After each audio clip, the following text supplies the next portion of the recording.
हमारा आज का टॉपिक है मैक्सवेल डिस्ट्रीब्यूशन ऑफ वेलोसिटी।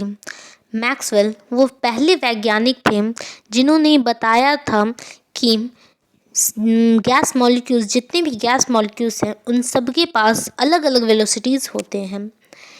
अब उन्होंने कहा कि फ्रैक्शन ऑफ मॉलिक्यूल्स, जो मॉलिक्यूल्स उसका एक फ्रैक्शन ऑफ मॉलिक्यूल्स के पास सेम वेलोसिटीज़ होते हैं। तो अब ये जानना होगा कि उन्होंने जानना होगा कि किस तरीके से वेलोसिटीज़ किसी भी गैस मॉलिक्यूल्स के बीच किस तरीके से वेलोसिटीज़ बटे हुए हैं, डिस्ट्रीब्यूट हुए हुए हैं। इस बात को ही हम आज पढ़ेंगे कि जो उन्होंने बताया कि मैक्सवेल के अनुसार वेलोसिटीज़ किसी भी गैस मॉलिक्यूल्स के किस तरीके से डिस्ट्रीब्यूट हुए हुए हैं। हमारा पहला पॉइंट है the fraction of molecules having very low velocity or very high velocities are very small। यानी कि फ्रैक्शन ऑफ मॉलिक्यूल्स का फ्रैक्शन जिनके पास बहुत कम वेलोसिटीज़ है और बहुत ज़्यादा वेलोसिटीज़ है वो बहुत कम है। यानी कि बहुत कम मॉलिक्यूल्स के पास ही या तो बहुत कम वेलोसिटी होता है या तो बहुत ज़्यादा वेलोसिटीज़ होता है। हमारा सेकंड टॉपिक है there is a velocity alpha corresponding to which the fraction of molecules is maximum. यानी कि एक वेलोसिटी अल्फ़ा है जिसे हम मोस्ट प्रोबेबल वेलोसिटी भी कहते हैं, जिसके लिए फ्रैक्शन ऑफ मॉलिक्यूल्स सबसे ज़्यादा, यानी कि सबसे ज़्यादा मॉलिक्यूल्स उस अल्फ़ा वेलोसिटी को गेन किए हुए, यानी सबसे ज़्यादा मॉलिक्यूल्स के पास अल्फ़ा वेलोसिटी है।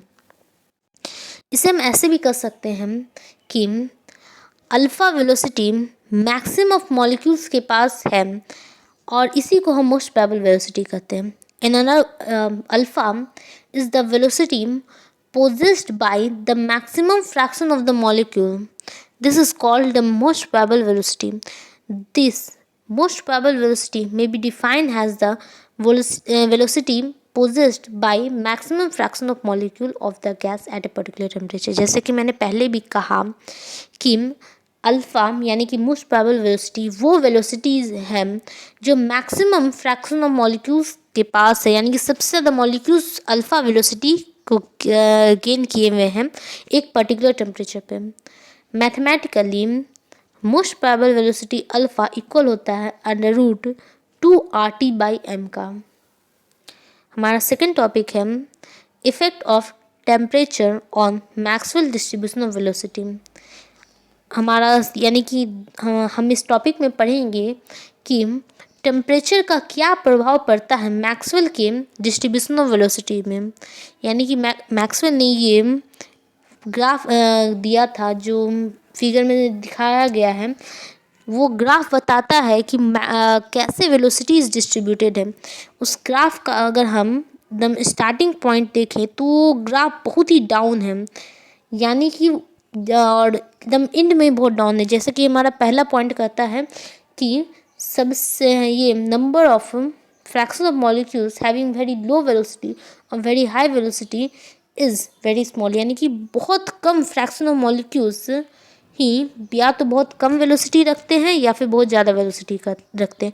और जैसे कि हम सेकेंड हमारा डिस्ट्रीब्यूशन वेलोसिटी में बताया गया कि सबसे ज़्यादा फ्रैक्शन ऑफ मॉलिक्यूल्स एक पर्टिकुलर वेलोसिटी रखते हैं जिसे हम अल्फ़ा कहते हैं।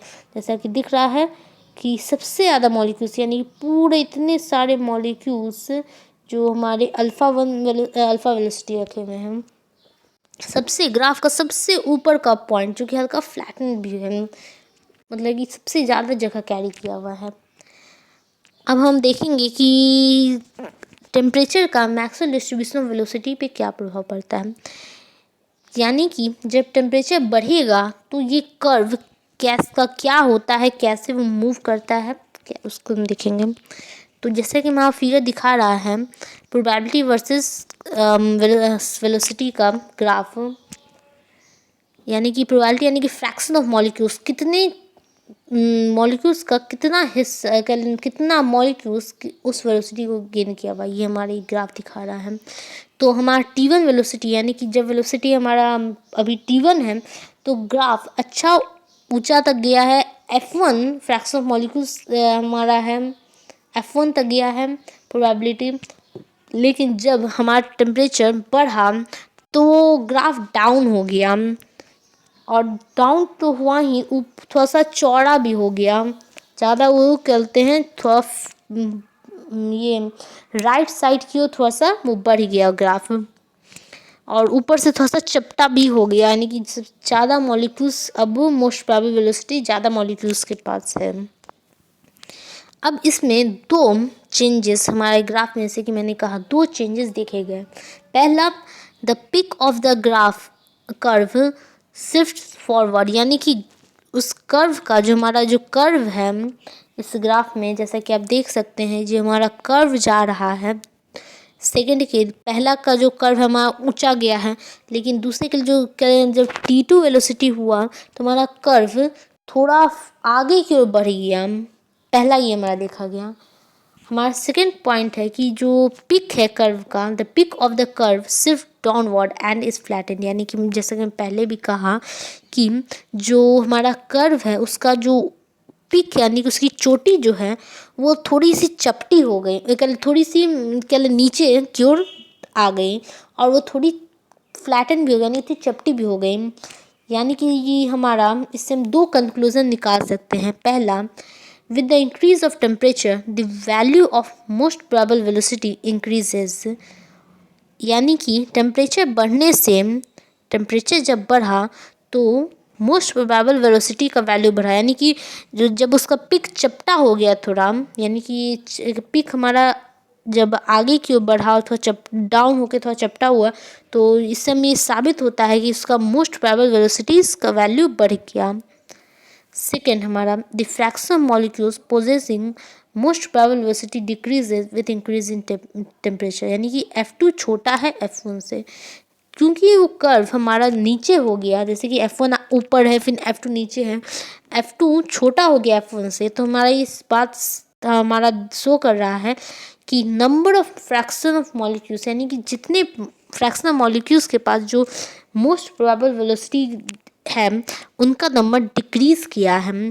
पहला तो हमारा पॉइंट है कि number of molecules gaining most probable, ये number value of most probable velocity increases, यानी कि जैसा कि हमारा कर्व आगे की ओर बढ़ा तो मोस्ट प्रोबेबल वेलोसिटी का वैल्यू बढ़ा, यानी कि alpha 2 is greater than alpha 1। और सेकेंड कि हमारा जब जो ग्राफ है वो डाउनवर्ड क्यों नहीं, नीचे क्यों आ गया, इससे बात पता चलता है कि हमारा number of molecules gaining most probable, यानी कि जितने मॉलिक्यूल्स मोस्ट प्रोबेबल वेलोसिटी पहले जिनके जितने मॉलिक्यूल्स के पास था, अब वो नंबर डिक्रीज कर गया, घट गया, क्योंकि F2 छोटा है F1 से।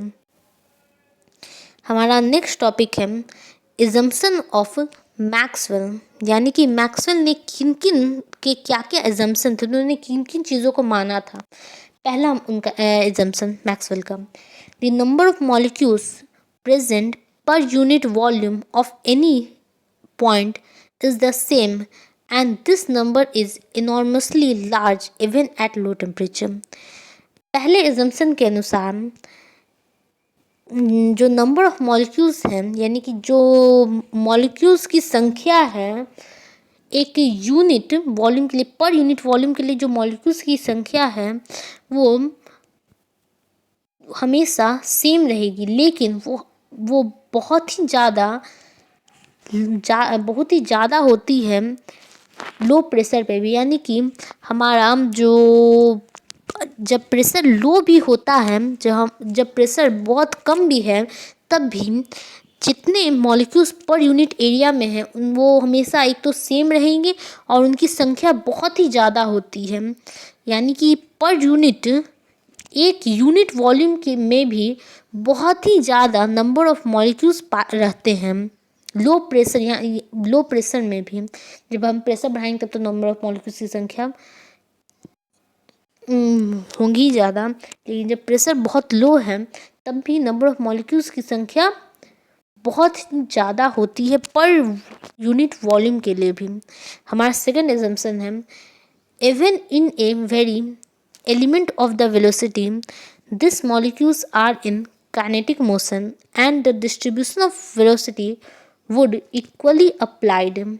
The isotopic behavior of molecules is assumed for the molecular velocity. हमारा सेकेंड इजम्पशन के अनुसार जो अगर हम एलिमेंट ऑफ एक बहुत मॉलिक्यूल्स का एक वॉल्यूम का हम जो ये क्या बोलते हैं गैस का जो टोटल वॉल्यूम है उसका हम अगर एक बहुत छोटा हिस्सा भी लें तो उस छोटे हिस्से में भी जो मॉलिक्यूल्स हैं वो लगातार काइनेटिक मोशन में वो लगातार मूव कर रहे हैं डिफरेंट वेलोसिटीज़ के साथ। और जो उनका जो डिस्ट्रीब्यूशन ऑफ वेलोसिटी है वो हर एक एलिमेंट एरिया के लिए बराबर होगा। ये हमारा सेकंड इजम्पशन कहता है।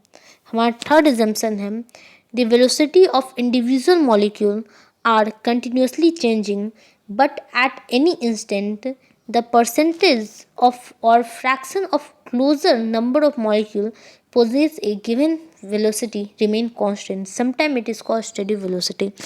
हमारा थर्ड इजम्पशन कहता है कि एक मॉलिक्यूल्स अगर हम एक इंडिविजुअल एक कोई खास मॉलिक्यूल अगर कोई भी एक मॉलिक्यूल लें तो उसका वेलोसिटी हमेशा लगातार चेंज करते रहता है, लेकिन परसेंटेज और या फ्रैक्शन यानी कि हम उस कुछ मॉलिक्यूल्स का ग्रुप लें यानी कि कोई मॉलिक्यूल्स का कोई छोटा सा हिस्सा लें तो एक कुछ खास अगर चूजन हिस्से का एक हिस्सा चूज़ करें तो कुछ खास समय के लिए वो मॉलिक्यूल्स टोटल मॉलिक्यूल्स का जो वेलोसिटी होगा वो कांस्टेंट हो सकता है, जिसे हम कभी कभी स्टेडी स्टेट भी कहते हैं। यानी कि एक मॉलिक्यूल्स तो लगातार मूव करते ही रहते हैं काइनेटिक मोशन से, लेकिन अगर हम एक हिस्सा लें मॉलिक्यूल्स का मतलब एक फ्रैक्शन ले तो वो उनका वेलोसिटी कभी कांस्टेंट हो सकता है, जिसे हम स्टेडी स्टेट कहते हैं। यानी कि उस समय में वो मॉलिक्यूल्स रुके हुए हैं ऐसा माना जाता है, लेकिन वो मूव कर रहे हैं, हर मॉलिक्यूल कंटिन्यूसली मूव कर रहा है, लेकिन हम उसका जब एक ग्रुप लेते हैं एक छोटा सा फ्रैक्शन लेते हैं तो वो कांस्टेंट हो सकता है। ये हमारा थर्ड इजम्पशन कहता है। अब ये बात आती है कि तीनों इजम्पशन माना क्यों गया। अब तीनों इजम्पशन के अनुसार ये हमारा बात प्रूफ होता है कि जो भी मॉलिक्यूल्स हैं गैस के जितने भी मॉलिक्यूल्स हैं वो पहला इजम्पशन और तीनों इजम्पशन में ये बात प्रूफ होता है कि हमारे जितने मॉलिक्यूल्स हैं वो लगातार काइनेटिक एनर्जी से मूव कर रहे हैं और वो लगातार एक दूसरे से टकरा रहे, जिसके कारण उनका डायरेक्शन बार बार चेंज हो रहा है। अब वो उनका वेलोसिटी लगातार चेंज हो रहा है, जिसके कारण इस बात को हम कंफर्म होती है कि किसी भी गैस मॉलिक्यूल का जो वेलोसिटी होता है वो कांस्टेंट नहीं होता, ये हमेशा चेंज करते रहता है। किसी भी कंटेनर में जितने भी गैस मॉलिक्यूल सबका वेलोसिटी इक्वल नहीं होगा, वो सबके पास डिफरेंट वेलोसिटीज़ होता है, क्योंकि वो लगातार एक दूसरे से टकरा रहे कोलाइड कर रहे हैं, वॉल्स के साथ टकरा रहे हैं और कंटिन्यूसली वो मूव किए जा रहे हैं, तो इनके कारण उनका वेलोसिटी डिफर करता है। Thanks for watching my video. अगर आपको मेरा वीडियो अच्छा लगा हो तो प्लीज़ लाइक कीजिए और साथ में सब्सक्राइब जरूर कीजिएगा, इससे आप मेरे आने वाले वीडियोस का नोटिफिकेशन तुरंत पा सकेंगे। Thanks for watching my video.